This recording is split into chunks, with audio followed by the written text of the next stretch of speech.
Welcome to the Social Engineer Podcast, the SC Etc. series. This is episode 212. And I am Chris Hadnagy, CEO and founder of Social-Engineer LLC, the Innocent Lives Foundation, as well as the Institute for Social Engineering. And I've been hosting this podcast since 2009. And in this series, which is relatively new, my co-host is the one, the only, the Irish Patrick Laverty. Hi, Chris. It's so great to be here today. As you said, my name's Patrick Laverty. I work for Social-Engineer as a senior team lead, working with an incredible team of professional, certified social engineers doing phishing, vishing, smishing, impersonation, ishing, breaking in, ishing types of engagements. And we have a whole lot of fun, as well as teaching classes, which I think that we'll also talk a little bit about. Actually, we will. That's a great lead in, almost as if we had it planned, which, by the way, we did not. But this is good. So the sponsor for this episode is none other than our company, Social-Engineer LLC. And I want to talk about one of the exciting things coming up, actually 3 or 4 of the exciting things coming up, which is our training classes. So in June, we have our very first iteration of a brand new class called the Practical Application of Social Engineering. What did we do? We took our OSINT class and we took our CIRA class and we smashed them together. And when I say we, I mean Patrick and Shelby, and created a whole new monster with something really, really exciting. So you're going to spend 2 days doing deep dive OSINT. Then you're going to be doing actual live phishing and vishing. You're going to, and on who? Not on our employees, no, on actual living unaware targets. This is what's exciting. We have a partnership, and I can't say with who because of NDAs, but with an organization that is allowing us to use their employees for ethical social engineering exercises. It's a wonderful thing. They're getting their people to be more secure. And as a student, you are going to get to actually practice the skills that will help you use this in your everyday life. If you're a pen tester, adversarial simulator, social engineer, even if you're a CISO and you just need to run these kind of services within your own organization, you're going to get to know what it looks like and feels like. This is a virtual class. So it's happening in June. When I'm done, Patrick will have the dates for it because I can't remember them, but it's in June and you're going to be with Patrick and Shelby as the instructors for that class. And since it's virtual, you'll be taking it from your home. We'll send you all the details when you sign up. But if you go to social-engineer.com, go to training, click on the practical class, and you'll see all the details there for that. Really excited. What are the dates for that one, Patrick? It is the final week in June. So I don't know the exact date, Nice. But that final full week in June is going to be when we are having that. I love the way that you described that, where we took those 2 classes and merged them in together. It's just like that old Reese's commercial, the 2 great tastes that taste great together. It's really incredible the way those 2 things are coming together. And like you said, it is a practical application of social engineering. You are going to be taking a class with people that do these things every single day. So Shelby and I, for this iteration, will be teaching it. We'll talk you all the way through, show you how to do the OSINT. And one of the nice things with it is that our OSINT objectives are really different than so many other OSINT objectives. There's lots of other places that you can learn about OSINT. And one of the things that I've realized is the way that lots of other people need to do OSINT is really just to get any little piece of information that they can. But the way that we do it is just a little bit different, because what we are really looking for is going to be truly actionable information, actionable intelligence. Because to us, if something is not actionable, it's not really all that useful. And by actionable, what I mean is going to be that second half of what Chris described. How can we use this information to build a good pretext in order to call somebody on the phone and get them to believe that we are who we are, or to send them an email to get them to believe that this information that they're reading in there is what they think it is. So that is one of the differences that is going to come with our practical application of social engineering class, is that we are going to show you how to do OSINT in a way that works with social engineering. Lots of other great places out there to learn OSINT, but this one is very specific to the social engineering area. And I don't know that anybody else anywhere teaches it from that angle. And on top of that, that you get to do the phishing. You get to actually do phone calls against live, real people who don't know that that's what is going on. So when you leave this class, you are going to be in a great place in order to be able to do these types of investigations on your own, in addition to being eligible to sit for a certification exam. I don't know, Chris, if you want to talk any more about our certification exam.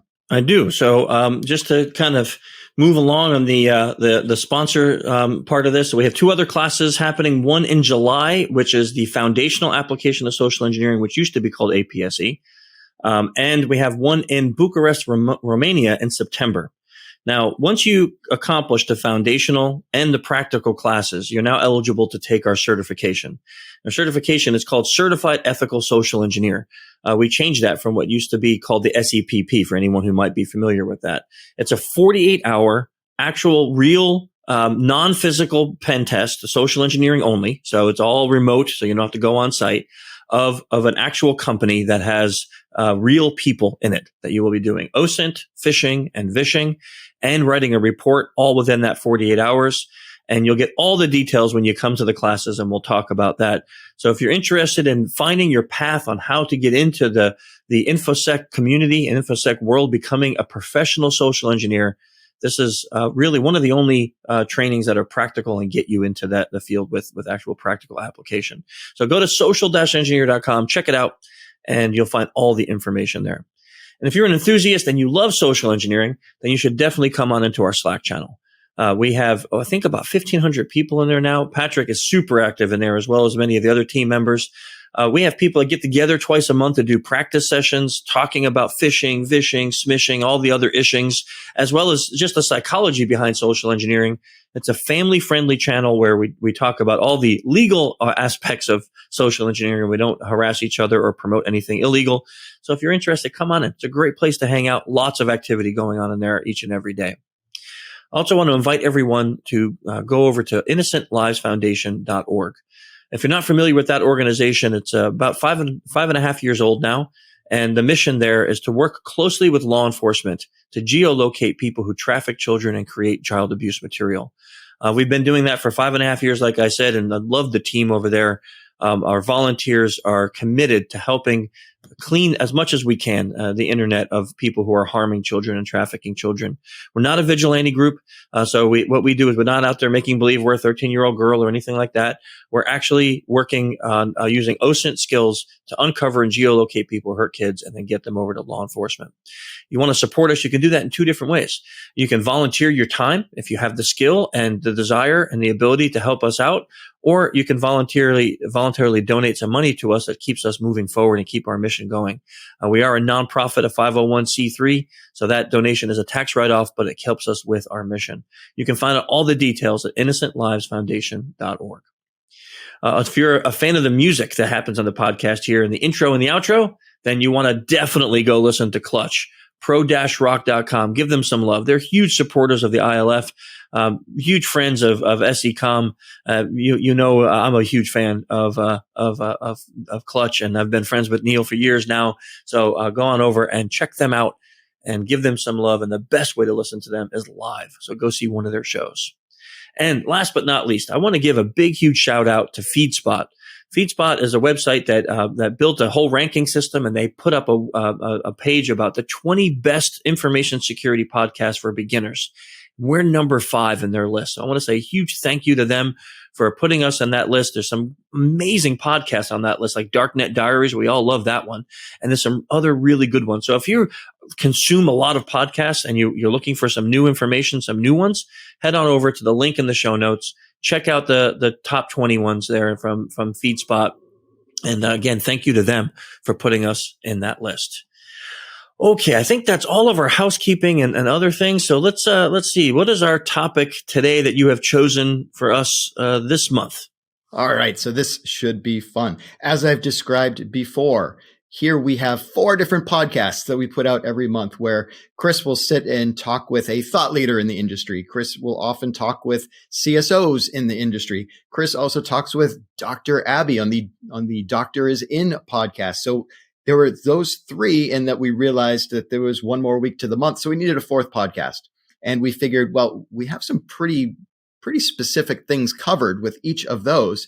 And what if we wanted to have a podcast where we could talk about just anything? Well, that's what we did right here. So we created the Social Engineering Etc. podcast, or the SE@C, which is kind of fun, which I also like to refer to as the dumpster dive of podcasts. It's not very flattering, I gotta say. It sure is, which is also fun because we have literally talked about dumpster diving and talked about throwing Shelby into a dumpster, but you can check out an old episode if you want to hear more about that. So for this episode, the SE Etsy, we always love to get suggestions for podcast ideas. So if you have anything that you would like for us to talk about in the future, you can hit up Chris or me, either in the Slack or on LinkedIn or on Twitter, anything like that. You can email us. We love those. We even created an episode a few back that was based off of a suggestion. So that was awesome. But for this month, we are going to talk about, let's say, the idea is in so many of the Social Engineer podcasts, if you've ever listened to them, one of the things that you've probably heard, especially near the end, Chris usually asks the guest, what books are you reading? What books do you like? So I thought this might be fun to do a little bit of a book discussion ourselves. And the one book that I decided that we were going to talk about is one that Chris probably knows pretty well. I'm sure he knows it inside and out. It is going to be the Human Hacking Wow, that book. was a great reveal, Patrick, the way you did that. How about that? I am a total professional with this.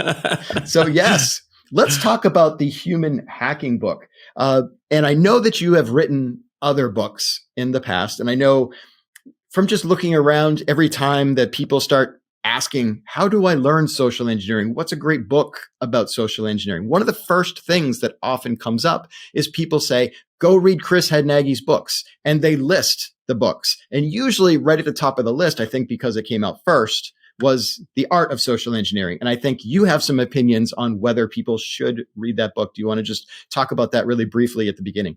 Yeah. So, and I'll have a caveat. So normally when that book comes up, people say, so I got your first book, Social Engineering, The Art of Human Hacking. And I like, isn't that a great book? And I said, well, you shouldn't read it. Right. And people are like, what? Wait, why are you saying not to read your book? And I'm like, okay, so let me delve into that a little bit because it always gets people worked up, right? Like I've been down on myself. So that was my first book I ever wrote. And I wasn't an author at the time. So there's a lot of errors in that book. Like, for example, I wrote a whole chapter on something called NLP, which for years I have been saying is not real science. And yet I wrote a whole chapter on it. I can't tell you why I did that. I wanted to present NLP as something that we used to discuss. And then I went off the rails and ended up writing like a literal whole chapter on it. So I hate to fill people with things that they can't use, right? It's not really good knowledge. Second, I quoted Wikipedia 3 times in that book. That's an author mistake, right? Now, those are the bad things. But now, and then there's a couple others. Like one, it's now, I think, 11 or 12 years old. So the stories in that book and the knowledge in that book has changed. New science has come out. There's much more advanced stories and methods. The operating systems we were using then that I talk about don't even exist. Some of the software I talk about doesn't exist. So that book's pretty dated. Now, with that being said, it was the very first book ever written on social engineering that wasn't a story. Like Kevin's books. Kevin's books are great, but they're stories of how he did his escapades that landed him in jail. No one really wrote about social engineering before that in a framework fashion. So that is the very first book. And because of it, this is really crazy for me to say out loud. It sold 100,000 copies, over 100,000 copies, which is nuts for a tech book, right? So I give it its due credit, but I say, if you don't have the book and you're looking to get into reading about social engineering, don't make that your first book to read, right? Get one of the newer ones because there's a lot more in it. Cool. And you've written other books since then. I remember there was the science of human hacking. You've also written about phishing and phishing dark waters. But then you also most recently wrote this book, Human Hacking. Why did you write it? What made you want to come up with another book on social engineering? Yeah. So my second book, which was Unmasking the Social Engineer, I co-authored with Dr. Paul Ekman. And for me, that was like a passion project, right? I knew in my heart that it would never sell as much as the first book because it's very niche, right? You have to be interested in nonverbals to get that book. But it was something I really, really wanted to do. And the success of the first book made that second book happen. Then the third book was Phishing Dark Waters. And this was interesting because I had developed a patent for levelized phishing. And I have a really early patent before people were getting patents in phishing. I have a patent on this process. And when it came out, a bunch of other people who own SaaSes tried to take that patent, and I said, you know what? I did the patent not to become rich, but because it was a unique idea and I want to give it to the world. So I said, I'm going to write a book and it's going to be based on that patent. And then I'm going to give it to everyone. So that way someone can't claim they took it or stole it or whatever. So I wrote that book, and it's all about a process of doing corporate phishing, but also the psychology behind why phishing works. Then my fourth book, like you said, The Science of Social Engineering, I wrote because my first one really needed to be rewritten. It was now 10 years old at the time. It needed to be rewritten. So I rewrote basically the science of is the art of, right? The new version of the art of.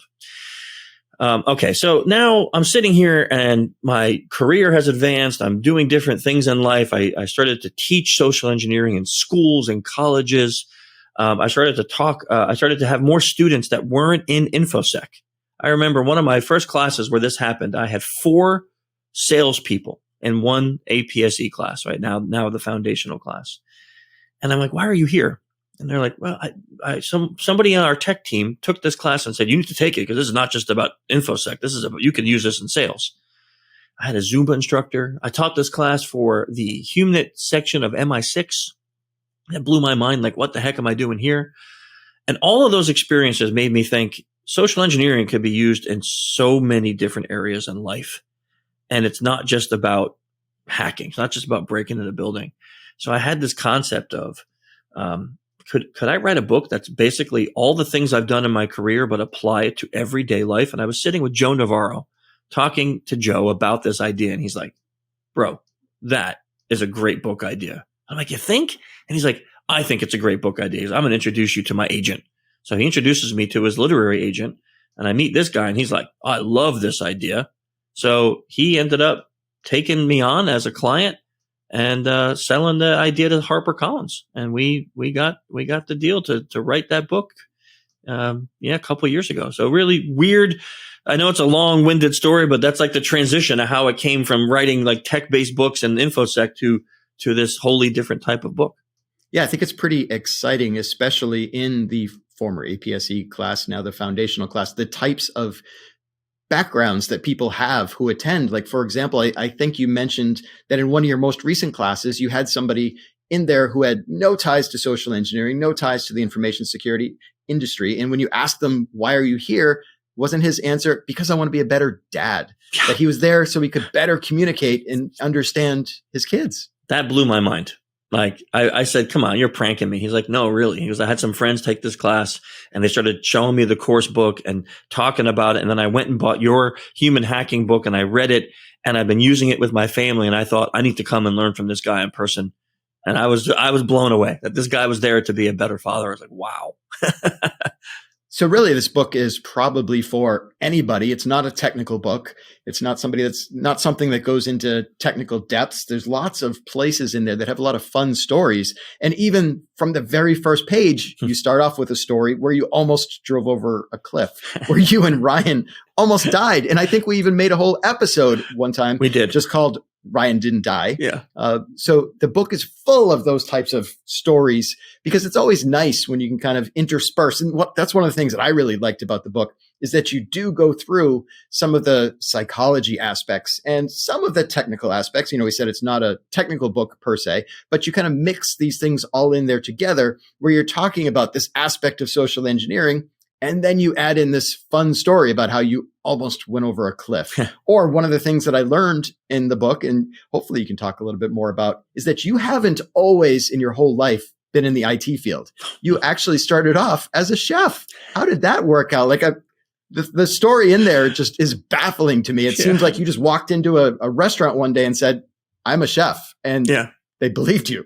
Yeah. So I guess this is kind of, I didn't understand what social engineering was and I was using it my whole life. And I had lost my job and I was driving around back in the day before we had internet, to look for jobs. So you drove around your town and you looked for help wanted signs and you went in and filled out an application. Okay, youngins, that's the way it used to work.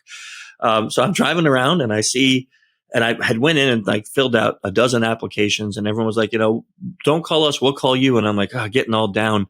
And I see this restaurant and it says, chef wanted. And I'm like, I love cooking at home, and I'm pretty decent at it. So I walk in and I said, hey, I'm here for the chef job. And he's like, well, what are your credentials? Where'd you go to school? I said, well, let me do this the real way. I said, let me cook you something. And if you like it, we can talk about the job. So he's like, okay, that's unique. He was like, I like it. You got some guts. So I went in the kitchen. I cooked him up a Thai dish, and he ate it. And he's like, this is good. He's like, you're hired. And I'm like, great. And he said again, like, you have a resume? I said, nah, I don't really carry those around. I said, this is a better way. I said, the proof is in this. I mean, paper, I can put anything on a piece of paper, right? I can tell you I was a Michelin-starred chef, and you wouldn't know if it was true or not. But here I come, and I'm proving it to you through my work. He's like, okay, I like it. You're hired. He goes, you start tomorrow. So I come in the next day, and he says, look, we got to do some prep. So I need to julienne these carrots. I'm like, I don't know what julienne. I don't know what that is, right? And I can't say that to him. I'm supposed to be a chef. And I said, hey, Scott, here's the thing. Everyone does it a little different. And I want to do it your way, so that way you are comfortable with my work. So can you show me the way that you like them done? Just do one and I'll watch. And he's like, I really like you, young man. He's like, you're going to have a long career here. He juliennes a carrot, and I'm like, awesome. Now I know it. Bam. So then every time he would say something like, I need this rough chop, I need this sliced, I'd be like, hey, just again. And he got to the point where he's like, hey, come over here. I'm going to show you what I want you to do next. And he would just, by the end of day one, he was just showing me. And he would tell me the word, and now I'm learning. And at night, I'm going home writing these notes. I'm reading recipes. I'm reading all these books on, cooking. And 2 years I was there, I became a chef, and then I got bored and moved on. Yeah, that was my job. It's a crazy story, to think about that. But yeah, I wasn't always I had a job negotiating stainless steel. I had a job. I did so many crazy things that I should not ever have been doing. That when I finally became a social engineer, I was like, that's what I've been doing my whole life. Right. Yeah. Yeah. Right. You already were a social engineer. Yeah. You didn't. I didn't know it. Just become one later. You'd been using all the same skills that you didn't even know that you had at the time. Yeah. One of the other things that you start off in the book with, and I think is kind of important, is that you talk about having to know yourself. So why is that important, that somebody needs to know themselves in order to use social engineering? This is an interesting story, how that whole lesson came about. When I first started writing my course, and I was just brand new to teaching and training, Robin Dreek was working with me, and we had this class, and this guy really, really upset me in class. He started to talk about how the Holocaust wasn't real. And I got very angry. I mean, he has passed, but I have a very dear friend that was in one of the concentration camps. He had the tattoo on his arm. So I took it very personally, and it wrecked large moments of the class because I was not in control. And Robin pulled me aside, and he says to me, you are allowing your emotions to dictate the emotions of the class. You need to get control. After that, we went to dinner and we're talking, and he's like, you need to understand your communication style, because your reaction could have been controlled based on your communication style. And he walked me through this whole thing he used at the FBI called DISC. Now he used it to profile people. And he goes like, you're a really strong D. And I'm like, what are you calling me? He's like, no, D, direct, and he talking about this. And as he's talking about it, I'm like, that's me. That's 100% me. And he's like, right. And now look at this chart. And he had this chart. He pulled this out and he showed me this thing. And it was like, these are how I'm going to react to these situations. And I'm like, oh my gosh, this is like a super advanced fortune cookie. Like, this is crazy. I hate this. Like, this feels like you're in my soul. And it's like, yeah, but you need to know this, because understanding yourself, understanding your communication profile will tell you, one, where your strengths are, where your weaknesses are, and it will help you learn how you're going to react in situations based on having this knowledge. It was like someone had taken a multi-million watt light bulb in a darkest cave and just shown, like, I was like, what? I could see everything. It was like, whoa. And I changed the whole course, rewrote a whole day of the course to include this.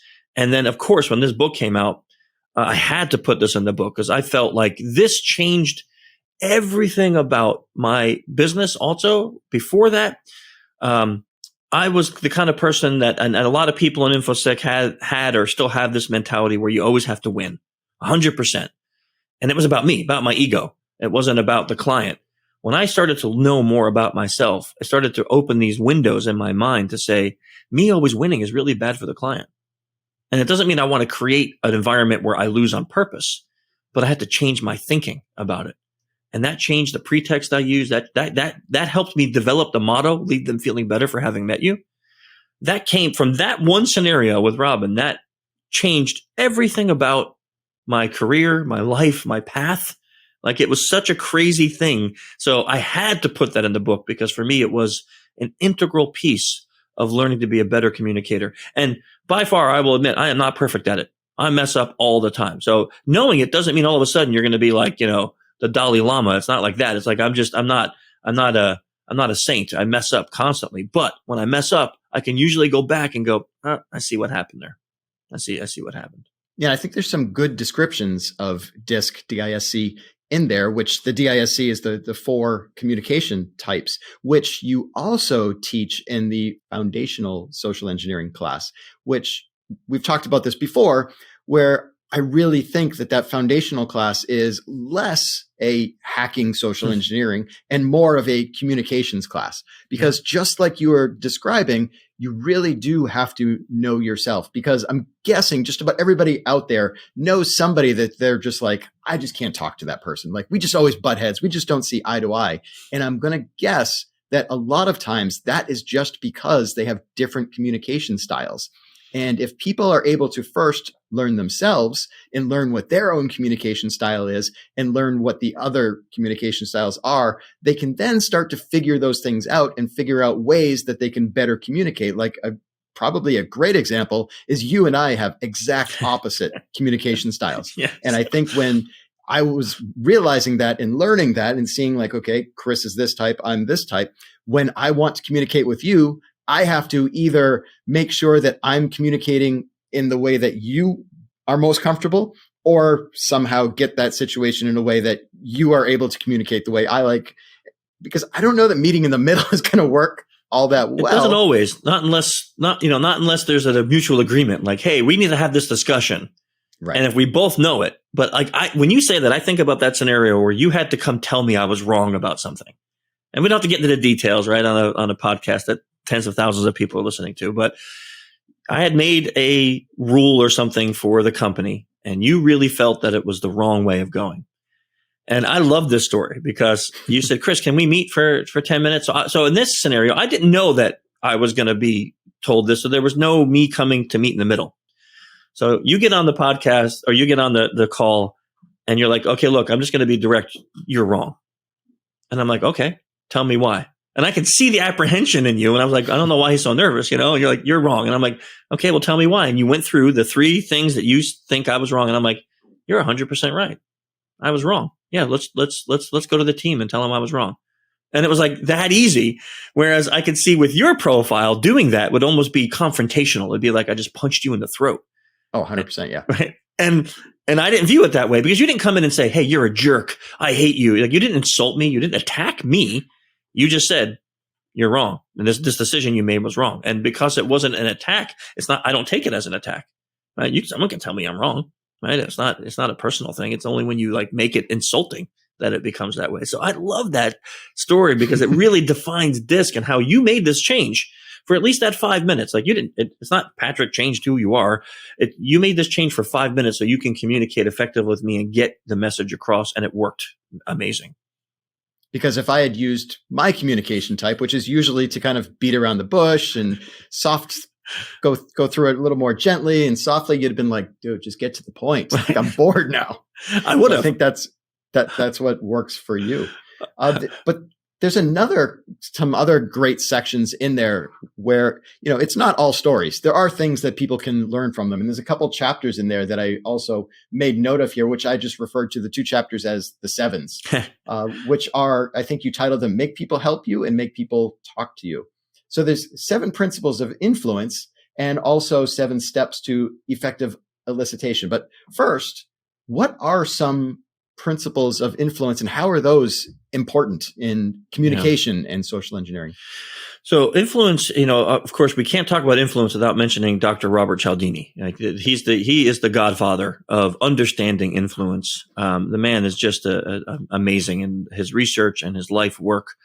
And funnily enough, I had him on the podcast once, and we actually had a disagreement about the definition of influence, which is really like, whew, I feel weird saying I actually disagreed with the guy who made the science behind it, right? But so when I look at his work, and I study the work that he did in his book Influence, called that, he defines these principles. So I think, like, if we think of one that, like, everybody knows, authority, right? And the study behind authority, for me as a social engineer, it's interesting because when I think of authority at first, you can think, oh, I'm gonna be the boss. I'm gonna threaten to fire someone. And sure, you can do that. You can use fear-based pretext. I don't think that's very ethical or moral as a professional. But our team uses it all the time here in Vishing, let's say, as I'm calling from HR. And not because you're in trouble. I need your help. We had a database problem. Or I'm calling from IT saying, hey, I noticed there's some traffic on your machine that's a little weird. Those titles already have an authority, and I'm here to help, right? So authority with the assistance theme ties in, or a rapport and an influence theme. Another one that I love is social proof. Social proof is my favorite. It's my favorite to read about because I always fascinated how like the group think, how you can just watch people almost like herds of animals just follow, and in a good way and in a bad way. Like a mob mentality is a form of social proof, and it's scary, to see it happening, but then also to like watch people just standing in line and not know why. Or that candid camera video that I show in class of people just facing the back of an elevator, like they don't know why they're doing it, but the whole crowd's doing it, so I must. Those are a couple. I love those principles because using them in social engineering helps us also. Like, we're doing something really fascinating right now for our client base here at Social Engineer, which maybe you could talk about because, I'll tell you why I love it, but you're the one running the team. So how are we using those here with our Vishing?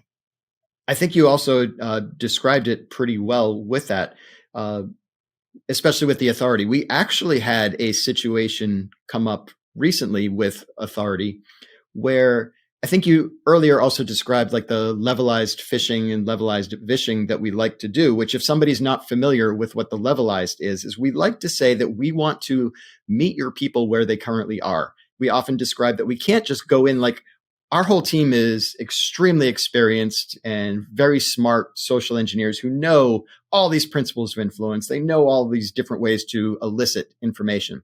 So if we just say, go get this information from this target audience, they're probably going to get it, which isn't really fair if your employees haven't been exposed to this or don't know what to do or haven't been properly trained on these types of things. So one of the things that we've done is we've created this levelized program where we have 3 different levels. And what we want to see is for people to be able to pass each level and move up. And as people move up, we get a little more sophisticated. We get a little bit more difficult with each of these levels. And I think the example that you often like to use is, let's say you want to learn boxing one day. You've never put on boxing mitts ever in your life. You've never thrown a punch in anger in your entire life. And you show up to a boxing gym and the person puts you in the ring with the world heavyweight champion. How's that going to go? It's not going to go very well for you. So it probably makes more sense to meet you where you are and say, okay, let's put some gloves on you. Here's how they go. Let's make a fist like this. Here's the stance. Let's just start punching a bag. A bag's not going to hit you back, so you're probably going to be okay with that. Once you get the handle with that, maybe then the trainer starts moving around with you, showing you how to move. Once you get all that down, now maybe you can go in and start sparring with somebody else. We gradually move you up. It's the same thing with our phishing and our vishing. Well, getting back to the beginning of the story, using these influence techniques, is we have a client where we're starting them on level 1. And we came up with a pretext where we were calling them from a different location as the local manager. And we were just trying to get information out of them. And one of the things that we noticed was that they would say, well, I can't really help you with that. But because we were saying that we were the manager from that, they were then giving up some of the information. And one of the things that we believe is that at level 1, at the very beginning, we shouldn't be using any principles of influence at all because some of the asks that we have are so silly. Like if we call somebody up and say, what's your password? They probably shouldn't give that to us. Or what is your username? Or what is your email address? Maybe those are different flags or bits of information that this client wants to protect. But if we say, but I'm the manager, some people kind of feel that authority that they have to give over that information. But at level 1, we don't want that. So what we did is we kind of then dropped that. Another thing that we might do is I've had people, when I get them on the phone, they're like, are you calling anybody else with this? I'm like, yeah, I'm calling other people in your department. And sometimes they'll even say, well, I can't find your name in the directory. I'll just be like, well, that's really strange. The last two people who looked me up were able to find me. No problem. Social like, proof. There's the social proof. Love it. Where now they think it's on them. They're the one that's something is weird is going on, where I've already told them, like, your other colleagues have had no problem with this kind of thing. So those are some of the areas that we are using these principles of influence. And I actually keep a printout on my wall in my office right next to my computer where I have all the principles of influence. That way I can just kind of keep track. Like, all right, I've been using that one. Let me see if I can use this one a little bit more and get that one in there as well. Because all of those principles of influence for our clients are really to get to the next step, which is these elicitation techniques. And Chris, I know in the book you wrote a little bit about elicitation techniques. Do you want to mention those a little bit? Yeah, elicitation, this was an interesting chapter for me because, in most of the other chapters, I could base my application to social engineering off of the shoulders of a giant, right? Like rapport, I used Robin Dreek's work. Nonverbals, I used Joe Navarro and Dr. Ekman. Influence, Dr. Cialdini. So I can take these great minds that have developed decades of research into these areas and apply it now to our field, right? What we do. But with elicitation, no one's ever written about it. So I had to basically come up with something brand new for that chapter. And I had to come up with the breakdown. And when I remember sitting with Seth, who was my ghostwriter that we made him a non-ghost, sitting with him, and he says, teach me elicitation. And I said, okay, that's what we're going to do on Thursday. So I sat down and started writing notes, like how I teach elicitation and how I use it. And that's where we came up with the 7 methods for elicitation. Because for me, like when I he said, define it. And I was thinking about, okay, how do I define elicitation? Well, it's basically a conversation with intent, right? So it's getting information without directly asking for it. And that's how I define it. It's like, if I have a goal of getting your date of birth, I can do it by coming up and saying, hey, Patrick, what's your date of birth? That's one way. Or I can, in a conversation, talk about things like, man, my birthday's coming up. I'm feeling so old. And now I brought the idea of birthday into a conversation, which now primes your mind for having a conversation about birthdays, which would now not be odd. So like, oh yeah, I'm about to turn 50 and I'm so nervous about that. Like I hear like that changes everything in a guy's life, like, and then you say that and I'm like, oh, okay, he's over 50. So that means I got that information. So I say, oh, so, okay. So obviously, yeah, you turned 50. Man, was it a hard time? And we're having this conversation and you're coming back and forth and we're talking and blah, blah, blah. And I'm like, now I can bring up the idea of birthdays and I don't have to come out and even ask. A lot of times in conversations like that, people will just offer it and say, well, my birthday's in December. It's really great because I get presents double time, or something like that. It's elicitation. Knowing those principles allows people to be better at conversation. And I get asked like, well, isn't that manipulative? I said, no, because if I'm sitting here having a conversation with you and my goal isn't to use your date of birth to, do any type of hacking, if I'm just like trying to find out, hey, when do I got to buy Patrick something, or when's your anniversary so I can, send you a card or whatever it is, I can come out and ask. And then oh, Chris was asking, but if I have a conversation and then magically in December you get a card, you're like, wow, he remembered. That's so cool. And you feel more special. So it's like using elicitation as part of a conversation allows you to make people feel better off for having met you, right? Because you're getting this information, you're storing it, and then you're using it in a positive way. And I think one of the other methods that you've shown, at least in the class, for getting something like a date of birth is you can also try to think of other angles around it where, like you just described, you can just straight up ask somebody for their date of birth, but eventually you're going to get up to, flags or information that you can't just directly ask somebody, what is your password? At least you can, but it might not work very often, though it does work once in a while. So if you start thinking about somebody's date of birth, what other areas are there around it? And being able to talk around it just like you did. One of the things that I might say is like, oh, I'm really into astrology. I'm an Aries. How about you? And you can come back and be like, oh, I'm a Gemini. Like, oh, now I know Gemini. Those are usually somewhat in May. So let me guess. all right, you look like your birthday would be May 20th. Did I get it? And Right. chances are I didn't. And most people hate to hear that information that's wrong, which we refer to as a deliberate false statement. We're intentionally putting wrong information out there because people love to correct you. Yeah. And as soon as I'd be like, okay, so you're May 20th, they'd be like, no, May 11th. Like, there we go. So that fits. That makes sense. Where we didn't just directly ask for their birthday right off the bat, but we kind of talked our way around it in order to elicit that information out of them. Wonderful methods. Really, really good. Yeah. And also, speaking of the sevens, there's another 7 in there, these 7 basic facial reactions, which are kind of interesting that you have those in the book as well for the micro expressions that we have seen in TV shows like Lie to Me, where they show those coming up. Don't let Abby listen to this part. So Abby, and most people, even Dr. Ekman in this, say there's an endless amount of emotions that we have. And those 7 base emotions that we talk about, the happiness, sadness, fear, surprise, anger, contempt, disgust. Those base emotions we have ranges of them, right? Like you can be angry is the emotion, but you can be enraged or you can be slightly irritated, right? Sadness is the emotion and you can be distraught or you can be a little anxious, right? So there's ranges of that. So that's why we talk about it that way. To me, understanding how a person's body or face displays those emotions is really important in communication, because you could be saying something and in your head it's coming out like a beautiful waterfall, right? And I'm thinking I'm saying everything perfect, and I look across and I see you showing like you're shaking your head, you're like your shoulders are up, like what is he saying? And I'm like, okay, either he's not getting it, or I'm irritating him, or like I'm not saying it right.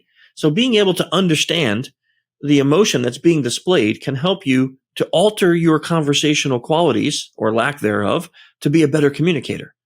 And to me, that's such an important piece of talking with people, that we need to be able to understand that. So that when I started learning that, and I had the wonderful privilege of having 2 amazing mentors. I had the privilege of working and being mentored by Dr. Ekman and most recently Joe Navarro. Learning the importance of our facial expression and body language to me has been life altering, right? It really does help you be a better communicator. And it's also great for self-awareness. I can feel when I'm displaying the wrong emotion. I can actually feel it like in my body and in my face and be like, ooh, Chris, like calm that down. And again, I'm not perfect at it. Everyone messes up, but having that knowledge again just makes you so much better of a communicator. And I think also lots of people out there are able to read body language and expressions without even knowing it. And they actually do it all the time, because another very important aspect of that is understanding the baseline and knowing what is normal for a person. And an example of where people probably have done that before without really even thinking about it is think about either your spouse or your child, and they're showing some kind of reaction, and somebody says, oh, well, I think they're feeling this. And you're like, no, I know my kid. I know how they're acting right now. They're thinking this. Yeah. Or you're sitting across from your spouse and you're asked, well, how was everything today? And they're like, oh, it was fine. But you can tell from the body language they're showing you, from their face, there's something wrong. And you're like, something's not fine. I mess up. Am I in trouble here? And you're trying to figure out that. They don't know that they're showing you that in their body language, but we've all learned how to read that in specific people, largely because we understand the baseline. We understand what is normal for that person. So we can read when something is different. But the other big part of that is knowing the why. I think there's lots of times that we see these types of body language in there. We don't necessarily know why. Like I just said, am I in trouble? Did I do something wrong? I don't know why this person is showing this. Yeah. And maybe it's because they, had a terrible day at work. Maybe they just got in, a fender bender in the car, or maybe I, forgot to empty the dishwasher. We don't know the whys. And I think that's a mistake that some people make with this type of thing, where they try to attribute the why to it without really understanding. I think that's a really important point. Yeah. So a couple of the last things that are probably in the book also is being able to do things like practice and polish your presentation in there, under preparing versus over preparing. And I also think that when you're doing social engineering engagements, there is a degree of acting involved. We've spoken to a member of our team, Rosa, before, who Rosa says there are some days when she knows that she has to get into a certain character. She'll actually dress like that character, even though she's just on the phone. Nobody can see how she's dressed. For all we know, she's wearing a t-shirt and shorts. But she says that if I need to be this person who is an administrative assistant, I'll dress like that so that way she can actually get into the mindset of that person that she is pretexting. How is that a part of the book, and what types of things do you describe with that? Not just in the social engineering world, but I've been touting this with our team since I started this company. Just because we are a virtual company and work from home, I tell everyone, get dressed and go to work, right? Just because you can work from your bedroom doesn't mean you should be in your pajamas. And there's actual science behind this. There's a wonderful study called Enclothed Cognition, where they took a white coat and they told 12 students, this is a lab professor's coat, a doctor's coat. And we want you to wear this coat while you take this test. And then they took another 12 students and they gave them the same exact coat and said, this is a painter's coat. We want you to. Now, these students were all tested before, all similar IQ, similar standards, similar abilities on tests. And they gave them all the same test in separate rooms, wearing the same coat with two different descriptions. What they found time after time doing this test was that those with the doctor's coat did the test faster with higher grades. Those wearing the painter's coat did it slower and often with higher rates of failure. Now, does that mean that painters are inherently dumb? No, not at all. I mean, I know some people who are painters and they're geniuses, right? But it was what happened to the person's mind. When they put that coat on, the ones who thought they were a doctor, they felt empowered. They felt more confidence. They felt smarter. And those who put the painter's coat on felt not that way. So our clothes do affect us. They affect us in everyday life. So that old meme that says, dress for the job you want, not the job that you have. Yes, do that. And the reason Rosa does that is because it helps her with her act. So I say this, yeah, of course you have to balance that with where are you going? Like, just because I love wearing suits doesn't mean I should wear one when I go see a rock show, like that would be a little weird. So you got to balance that. But thinking about what is my goal for this conversation or this interaction? I'm about to go here and do this. What's my goal in doing this? Well, dress for that.